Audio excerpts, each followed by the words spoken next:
Hello मेरे प्यारे बच्चों, नमस्कार। आप सभी का स्वागत है अपने चैनल आत्मदीप एजुकेशन पर। जैसे कि आप सबको पता है कि हम लोग नंबर सिस्टम पढ़ रहे हैं। नंबर सिस्टम का एक क्लास हम लोग पढ़ चुके हैं। दूसरी क्लास में आपका स्वागत है। ये वैसे सीरीज हमने लाइव के लिए रखी थी, बट क्या हुआ कि कुछ रीजंस की वजह से लाइव नहीं हो पा रही है। मैं बहुत जल्द आपके लिए लाइव क्लास की व्यवस्था कर देंगे। अभी हम लोग रिकॉर्डेड ही पढ़ लेते हैं, कोई दिक्कत नहीं है। एसएससी जीडी और आरपीएफ के जो एग्जाम्स हैं लगे हुए हैं। एसएससी जीडी का भी फॉर्म अप्लाई होना है 5 तारीख से, और आरपीएफ का भी एग्जाम है आगे। तो उसको ध्यान में रखते हुए ये सीरीज हमने बनाई है। उसके ही जो लेटेस्ट क्वेश्चन है, आई हुए पीवाईक्यू है, उनको ही मैंने यहाँ पर लगाया है। और ये कोशिश की है आप ज़्यादा से ज़्यादा उसमें आपको लाभ मिल सके। उन्हीं जैसे क्वेश्चन जो पिछली ईयर आए हैं, आपको ये पता चलेगा किस तरीके के क्वेश्चन आए हैं, हमें किस तरीके से सॉल्व करें एक बेस्ट अप्रोच के साथ। यानी कि बेस्ट तरीका क्या हो सकता है सॉल्व करने का, उन तरीकों को मैं सीखेंगे यहाँ पर। ठीक है ना। तो हम सीधे सवाल की तरफ बढ़ते हैं। क्या सवाल है आपके? ठीक है। सब नंबर सिस्टम हम लोग पढ़ रहे थे। थोड़ा नंबर सिस्टम में हम लोग पढ़ रहे थे, कह रहे थे, हमने बताया था आपको जो नंबर सिस्टम है, नंबर सिस्टम में हमने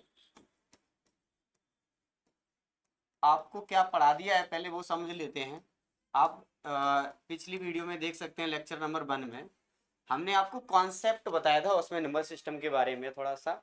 और हम एक एक कॉन्सेप्ट को लेकर के एक एक वीडियो लेक्चर लेके आएंगे आपके लिए। बिल्कुल कॉन्सेप्ट वहां से क्लियर हो जाएगा आपका। जैसे आज का जो लेक्चर है वो डिविजिबिलिटी रूल पर आधारित होगा। किस पर होगा? डिविजिबिलिटी पर होगा।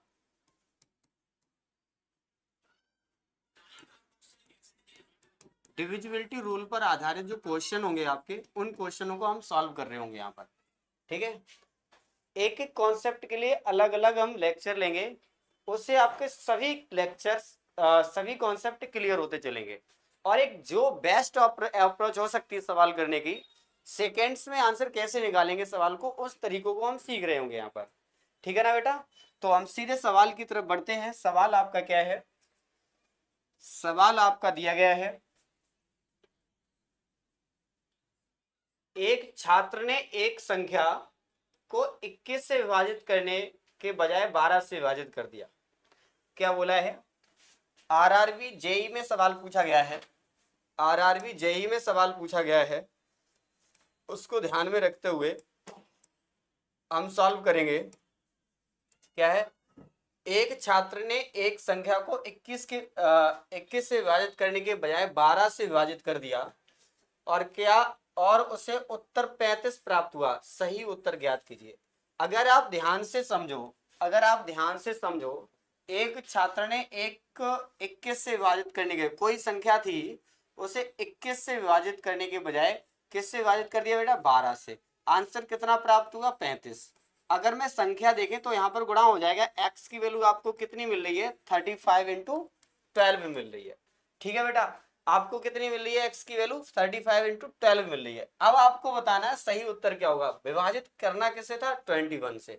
मैं इस संख्या को अगर 21 से डिवाइड कर दूं, यानी 7 त्यों 21, 7 पंजे 35, 3 चौक 12, 5 चौक 20। आंसर आपका option A is the right answer बन जाता है। क्या बन जाता है? ए इज द राइट आंसर आपका बन जाता है।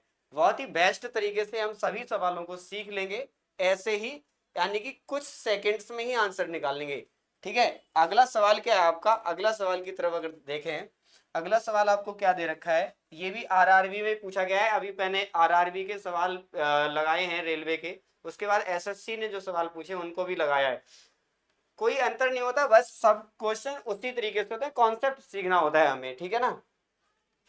क्या है, रेलवे हो चाहे एसएससी हो, क्वेश्चन उसी के वैसे ही होते हैं, कोई अंतर नहीं होता, सिलेबस सेम होता है। अगर रेलवे की बात करें तो रेलवे अब हर 3 महीने बाद वैकेंसी निकाल रहा है। हर 3 महीने में अलग अलग एग्जाम्स की वैकेंसी निकाल रहा है, और अलग अलग इतने सारे क्वेश्चंस बनाने के लिए उन्हें कब तक बनाएंगे? वो पहली बात तो है कि 60-70% तो वो रिपीट करते हैं अपने क्वेश्चन, और बचे हुए क्वेश्चन एसएससी से उठा लेते हैं, किसी अन्य से उठा लेते हैं, और एसएससी वाले वहां से उठा लेते हैं। कोई इधर उधर से उधर चलता रहता है, कुछ नया नहीं आता है। ठीक है। हमें कॉन्सेप्ट सीखने हैं, कहां से कैसे बनते हैं, ठीक है ना। अगर आपने कॉन्सेप्ट सीख लिए तो कैसे भी सवाल आपके सामने आ जाते हैं, उन सभी सवालों को आप आसानी से सॉल्व कर लोगे, ठीक है। हमें क्या फोकस करना है, कॉन्सेप्ट पे, ठीक है ना। तो सवाल आगे देखते हैं, किसी प्राकृतिक संख्या को 4 5 6 विभाजित करने पर, यहाँ पे थोड़ा सा सवाल मिस्टेक है, यानी कि 4 5 6 4 5 6 अथवा 7 से विभाजित करने पर प्रत्येक दिशा में एक शेष बचता है, प्रत्येक दिशा में एक शेष बचता है। अगर आपसे इस तरीके की कंडीशन पूछी है और कहा सबसे छोटी संख्या मतलब एलसीएम होता है, ठीक है, तो हम क्या करें, जो भी आंसर है उसमें से जो भी शेष बता रहा है उसको घटा दो। अगर मैं इसको घटा देंगे तो यहाँ सबके साथ जीरो हो जाएगा, एक एक था सबके साथ जीरो हो गया, एक एक मैंने हटा दिया। अब मुझे चेक करना है इन सब से जो नंबर कट जाएगा वो आंसर होगा हमारा। सबसे छोटा नंबर चेक करना है, क्या करना है, सबसे छोटी संख्या एलसीएम होती है। अब सबसे छोटा नंबर तो ये है, तो ये तो नहीं हो सकता क्योंकि ये 7 डिवाइड नहीं करता। अब इसको देखते हैं, तो ये किसको डिवाइड, 6 डिवाइड नहीं, 6 तो कर देगा, करेगा 5 कर देगा, 4 नहीं करेगा, तो ये भी नहीं हो सकता, ठीक है। अब 420 ये सब संख्याओं को डिवाइड करता है, देखो चेक करो, 4 को भी डिवाइड कर रहा है, 5 को भी कर रहा है, 6 को भी कर रहा है और 7 को भी कर रहा है। तो आंसर क्या हो जाएगा आपका 420, क्या बन जाएगा बेटा, 420 इज द राइट आंसर बन जाता है आपका। A option is the right answer हो जाता है, ठीक है ना। क्या करना था मुझे, जो भी रिमाइंडर था उसको मुझे पहले से ही घटा देना था, फिर आपको चेक कर लेना है जो भी आपको संख्याएं, उन सभी संख्याओं से जो नंबर्स कट जाएगा वो आपका आंसर बन जाएगा, ठीक है ना। अगले सवाल की तरफ बढ़ते हैं। अगर हम अगला सवाल देखें, क्या है आपका अगला सवाल, आपका क्या दिया गया है, आरआरबी ग्रुप डी में पूछा गया है सवाल, आरआरबी ग्रुप डी में सवाल पूछा गया है। अगर मैं सवाल देखें, निम्न में से ऐसी कौन सी सबसे बड़ी संख्या है जो 105 को विभाजित करने पर शेषफल 9 देती है और 164 को विभाजित करने पर शेषफल 20 देती है। क्या करना है, अगर 105 से विभाजित करते हैं तो शेषफल अगर 9 देती है तो घटा दो, 96 बचेंगे। 164 से विभाजित करते हैं तो शेषफल कितनी देती है, 20, तो घटा दो, कितने बचे, 144। हमें क्या करना है, यहाँ सबसे बड़ी संख्या चाहिए। सबसे बड़ी संख्या के लिए एचसीएफ चाहिए होता है, इन दोनों का एचसीएफ आपका अंतर कितना बन जाता है, 48। अब हमें एचसीएफ निकालने का तरीका क्या पता है कि इन दोनों का अंतर या तो एचसीएफ होगा या फिर क्या इसका फैक्टर होगा, तो हमें 48 ही आंसर सीधा सीधा मिल जाता है। तो 48 इन दोनों को डिवाइड कर देता है, तो आंसर बी आंसर हो जाता है आपका 48। 48 आपका आंसर बन जाएगा, ठीक है ना। अगले सवाल की तरफ बढ़ जाते हैं। अगला सवाल आपसे, आपको क्या पूछ रहा है आपसे, अगला सवाल एसएससी सीजीएल में पूछा गया सवाल है। एसएससी सीजीएल में सवाल पूछा है, किस तरीके से सवाल पूछ रहा है, देखो डिविजिबिलिटी रूल पर ही है। तो इस सवाल में आपसे क्या पूछा गया है, इस सवाल को अगर मैं ध्यान से देखेंगे, x का वह सबसे छोटा मान बताना है, x का वह सबसे छोटा मान बताना है ताकि यह नंबर 12 से डिवाइड हो जाए, क्या हो जाए, 12 से डिवाइड हो जाए। अगर 12 से डिवाइड हो जाए ये पूछा है, अगर ये पूछा है तो किस तरीके से करेंगे, तो 12 से डिवाइड होने का मतलब होता है बेटा 3 और 4 से डिवाइड होना, 3 और 4 से डिवाइड हो, 4 से तो ये नंबर डिवाइड हो ही रहा है। अब क्या करना, 3 से चेक करना है। तो हमें 3 से चेक करने के लिए 3 का डिविजिबिलिटी रूल होता है, जो डिजिट समय 3 से डिवाइड हो जाए। 3 4 2 6 3 9, ये तो कट ही जाएंगे, 7 5 12 ये भी कट जाएंगे। तो एक में कितना जोड़ दे, 3 से डिवाइड हो जाए, 2 जोड़ दो, कितने जोड़ दो, 2 जोड़ दो, तो 3 से डिवाइड हो जाता है आपका। कितना जोड़ दो, 2 जोड़ दो, तो 3 से डिवाइड हो जाता है। Option number D is the right answer हो जाता है आपका। समझ में आ गया होगा, ठीक है। अगला सवाल देखते हैं, एसएससी सीएचएसएल में पूछा गया सवाल है, और ये क्या सवाल क्या कह रहा है, इस सवाल को समझ लेते हैं हम लोग। अगर इस सवाल को देखेंगे आप, तो इस सवाल में आपसे क्या पूछा है, यदि 9 अंकों की एक संख्या, 9 अंकों की एक संख्या 43x114/2 88 से डिवाइड है, 11 इंटू 8, 88 का मतलब है 11 इंटू 8। अब 8 का मतलब है लास्ट के 3 डिजिट 8 से डिविजिबल हो जाएं। अगर 8 से डिविजिबल होने के लिए पहले सबसे छोटा अंक चाहिए, है ना, क्या चाहिए, यदि 9 अंकों की संख्या सबसे छोटे मान के लिए, बाई के सबसे छोटा मान, पहले हम 0 लगाते हैं, तो 8 सिंह 48 2 बचते हैं, तो कटता नहीं है, तो कटता नहीं है, तो हम क्या लगाते हैं 1। अगर 8 सिंह 48 3 बचे, 8 से 32, यानी कि y की वैल्यू हमें कितनी मिल जाती है बेटा, 1 मिल जाती है। y की वैल्यू हमें कितनी मिल जाती है, 1 मिल जाती है। 8 का डिविजिबिलिटी रूल लगा दिया आपने। अब आपको चेक करना 11 का रूल। अगर आप 11 का रूल चेक करते हैं तो 11 के रूल में क्या है कि इसके जो हमारे ऑड इवन नंबर्स हैं उनको ऐड करके 11 से डिवाइड हो जाए या 0 आ जाए। तो 3 1 4 4 8 और 8 और कितना था 1, तो 9 बना। क्या बना 9। अब क्या बचे, जो बचे उनको 4 प्लस एक्स प्लस 1 5, 5 और 5 10, 10 और 2 12, यानी कितने बचे 12। 9 minus 12 plus x is equal to 0। तो अंतर कितना बचा माइनस का 3, कितना बचा माइनस का 3 और प्लस एक्स। तो हमारी एक्स की वैल्यू कितनी हो जाएगी 3। एक्स की वैल्यू बेटा कितनी आ जाती है आपकी 3। एक्स की वैल्यू कितनी हो जाती है आपको 3, उधर जाएगा तो 3 हो जाएगी। अगर मुझे दोनों वैल्यू मिल गई हैं तो एक्स की वैल्यू 3 है और वाई की वैल्यू अगर 1 है तो आंसर हमारा क्या बन जाता है 3 3 9 और 2 एकम 2।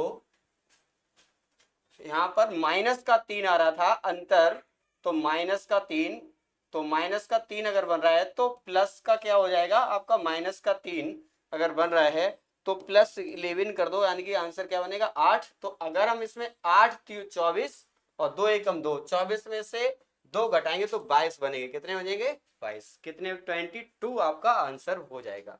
अगर माइनस में बन रहा था तो आपको क्या बनाना था 11 से डिवाइड करना था। कितने जोड़ दें 8 और जोड़ दो तो 11 से डिवाइड हो जाएगा वो, ठीक है ना। तो हमने कितना जोड़ लिया 8, ठीक है ना। समझ में आ गया होगा। अगला सवाल देखते हैं। अगला सवाल क्या आपसे पूछा गया है। अगला आपसे सवाल क्या पूछा गया है। अगला सवाल अगर हम देखेंगे तो आपसे एसएससी सीजीएल में पूछा गया है, यदि 9 अंकों की संख्या इतनी 72 से विभाजित है तो इतने की वैल्यू क्या है, इतने का मान क्या है। अगर ये 72 से विभाजित है क्या मतलब 8 इंटू 9 से विभाजित है। 8 से विभाजित होने का मतलब 8 ने 72 बचे कितने 6 और 6 के साथ कितना जोड़ा 8 64, मतलब बाई की वैल्यू कितनी आ जाती है आपकी 4 आ जाती है। बाई की वैल्यू आपकी कितनी आ जाती है 4 आ जाती है। अगर बाई की वैल्यू हमें मिल गई है तो 9 का रूल लगा दो, यहाँ पर 4 लिख दो, ठीक है। तो 5 और 4 9 कट गए, 9 से 9 खत्म, 6 और 3 9 खत्म, मतलब 9 का रूल चेक कर लें 8 7 15, 15 और 8 23, 15 और 8 23, 23 में कितना जोड़ दें कि 9 से डिवाइड हो जाए तो 4 27 हो जाते, तो 4 से डिवाइड हो जाएगा। तो दोनों की वैल्यू 4 4 आ गई, तो यहाँ पर 4 लगाओगे, यहाँ पर भी 4 लगाओगे, 4 चौक 16, 4 त्यों 12 में 16 में से 4 गया 12 गया, तो कितने बचते हैं आपके B option is the right answer आ जाता है 4। यानी कि 16 में से 12 घटाते तो कितने बन जाते हैं आपके 4, B is the right answer बन जाता है आपका। समझ गए होंगे आप सभी लोग। अगले सवाल की तरफ बढ़ जाते हैं। अगला सवाल एसएससी सीजीएल में पूछा गया है। ये सवाल आपसे क्या पूछ रहा है उस सवाल को अगर सही से देखेंगे समझेंगे तो ये सवाल आपसे ये कह रहा है जब 732 को एक धनात्मक पूर्णांक x से भाग दिया जाता है तो शेषफल 12 आता है, तो x के मान कितने हैं। तो x के मान कितने हैं आपसे x की वैल्यू पूछी है। अगर आप कितने 732 से भाग देते हैं, 732 को एक धनात्मक पूर्णांक x से भाग देते हैं, किसी x से भाग देते हैं, हमें x से मतलब नहीं है। अगर 732 से भाग दे रहे हैं, 732 में 12 से भाग दे रहे हैं, शेषफल 12 आ रहा है, ठीक है ना। किससे भाग दे रहे हैं 19 से भाग देने से क्या कभी 12 बचेंगे नहीं बचेंगे। यानी कि 12 अगर यहां से हटा दो, 12 हटा दो तो 720 बच रहे हैं। 720 यानी कि 20 से डिवाइड करने से पूरा पूरा भाग लग जाता है। 720 से यानी कि लगा दो तो पूरा पूरा भाग लग जाता है। तो x के मान कितने हो जाएंगे आपके, x का मान क्या हो जाएगा आपका 20 हो जाएगा। कितना हो जाएगा आपका 20 आपका आंसर बन जाता है, ठीक है ना। अगला सवाल आपसे क्या पूछा गया है, अगले सवाल की तरफ अगर देखें तो अगला सवाल आपसे एसएससी जीडी में सवाल पूछा गया था। सॉरी ये सवाल आरआरबी एएलपी में पूछा गया है। एएलपी टेक्नीशियन में पूछा गया सवाल है ये।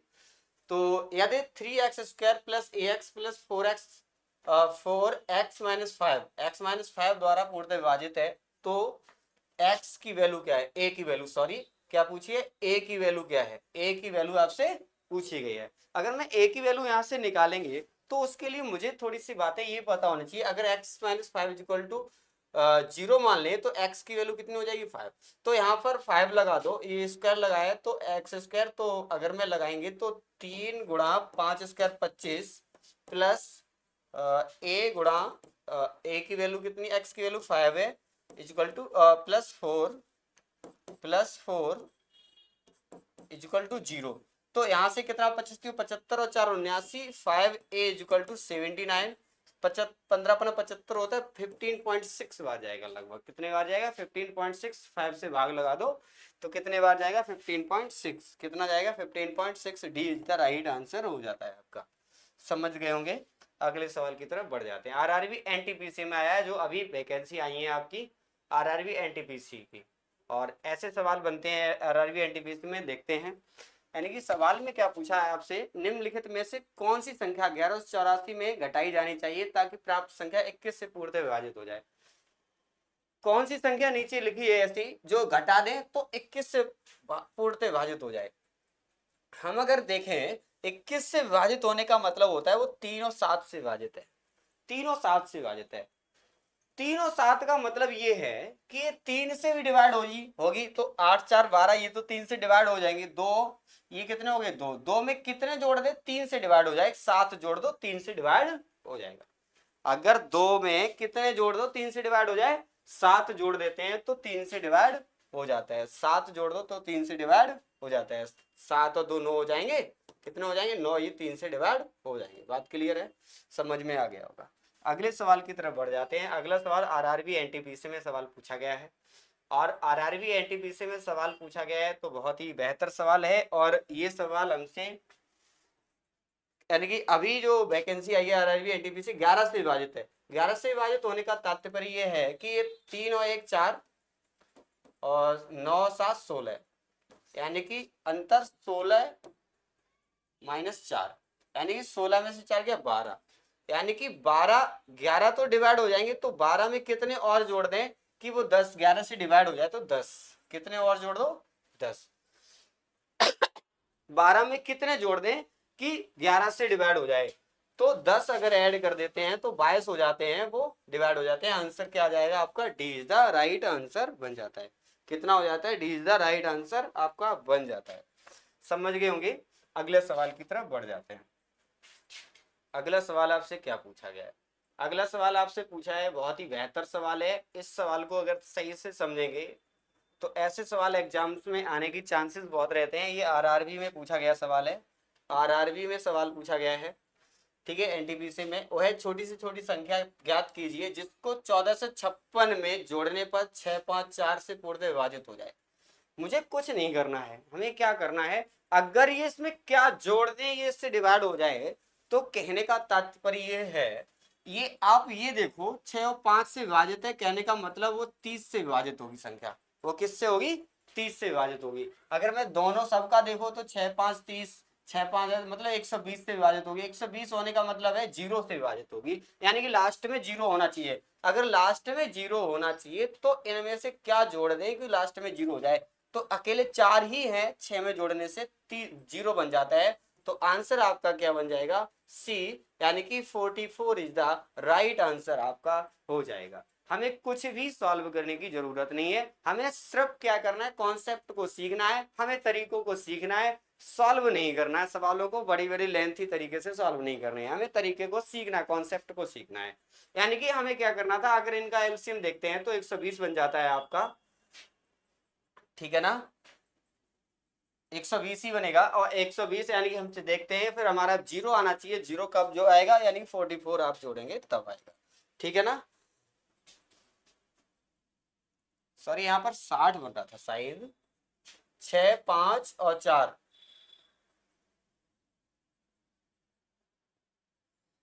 60 बन रहा था, तब भी 0 ही आएगा, ठीक है ना बेटा। क्या बन जाएगा, आएगा आपका यानी कि इनका एलसीएम आपका 6 5 4 का 60 बनेगा। क्या बनेगा, 60 बनेगा, तब भी 0 आएगा, यानी कि आंसर आपका 44 ही आएगा, ठीक है ना। अगला सवाल देखते हैं। अगला सवाल आपका क्या है, निम्नलिखित में से कौन सी संख्या अभाज्य है। निम्नलिखित में से कौन सी संख्या अभाज्य है। अगर अभाज्य पूछे निम्नलिखित में से कौन सी संख्या अभाज्य है तो हमें ये चेक करना है, जैसे पहला ही ऑप्शन अगर मैं चेक कर लेते हैं तो इसमें क्या है, अगर 263 लिखी है तो इससे नीचे वाले 5 वर्ग देखो, 16 सोलियम 256 होते हैं, 16 सोलियम 256 होते हैं, ये बिल्कुल नजदीक है इसके, ठीक है ना। तो अब इससे नीचे के जितने भी अभाज्य नंबर हैं उन सबका इसमें डिवाइड लग जाएगा अगर, तो ये कैसा होगा, तो अभाज्य होगी संख्या, अभाज्य नहीं होगी। तो कहने का मतलब अगर मैं यहाँ पर देखेंगे, जिसमें लिखा है 2, 2 का इसमें डिवाइड नहीं जा रहा है, 5 का डिवाइड नहीं जा रहा है, तो ये हमारा आंसर हो जाएगा, ये संख्या कैसी होगी, अभाज्य होगी। अगर इनका भाग लग जाता तो ये अभाज्य नहीं होती, ठीक है। तो ये कैसे नंबर है, अभाज्य है, ठीक है, पहला ही मिल गया हमें, ठीक है। अगले सवाल को देखते हैं, अगला सवाल आपसे क्या पूछ रहा है। अगला सवाल है, 2 अंकों की सबसे बड़ी अभाज्य संख्या ज्ञात कीजिए। इतना सिंपल क्वेश्चन क्यों पूछता है भाई, 97 इज द राइट आंसर बन जाता है आपका, ठीक है ना। अगला सवाल क्या है आपसे, अगला सवाल आपसे क्या पूछा है, अगला सवाल आपसे सबसे छोटी अभाज्य संख्या, सबसे छोटी अभाज्य संख्या 0 को छोड़कर 40 किसी भी पूर्ण संख्या का गुणनफल क्या होगा, किसी भी पूर्ण संख्या का गुणनफल क्या होगा, इससे कुछ नहीं है, किसी भी पूर्ण संख्या का गुणनफल आपसे पूछा। अगर सबसे छोटी अभाज्य संख्या की बात करें तो 2 होती है, अगर 2 का किसी में गुणा करते हैं तो हमेशा सम बन जाती है, क्या बन जाती है बेटा, हमेशा आपकी सम संख्या बन जाती है, क्या बन जाती है आपकी, हमेशा सम संख्या बन जाती है, ठीक है ना, समझ में आ गया। अगला सवाल की तरफ बढ़ जाते हैं। अगला सवाल आपसे बहुत अच्छा सवाल आरआरबी आरपीएफ में पूछा गया है, आगे जिसका एग्जाम लगा हुआ है। और ये सवाल क्या पूछ रहा है, क्या कह रहा है, 50 और 80 के बीच अभाज्य संख्याओं के योग का पता लगाएं, यानी 50 और 80 के अभाज्य। तो 50 और 80 के बीच में अभाज्य संख्या लिखनी होगी बेटा, अभी पहले देखो कितनी होंगी आपकी, 53 बन जाएगी, एक 57 बन जाएगी आपकी, 59 बन जाएगी, 61 बन जाएगी आपकी, 61 बन जाएगी, उसके बाद 63 64 65 66 67 बन जाएगी, 68 69 70 71 बन जाएगी, 73 बन जाएगी आपकी, और 79 बन जाएगी।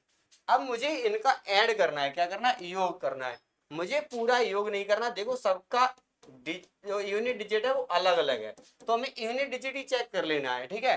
तो 7 3 10 बीच से 0 आएगा, 9 1 10 0 आएगा, 7 और 1 8 8 3 11 11 और 9 20, यानी कि बाद में 0 ही आना है, तो 390 एक में ही 0 आ रहा है, B is the right answer आपको हो जा रहा है, 390 आपका आंसर हो जाएगा, 390 आपका आंसर बन जाता है, ठीक है ना।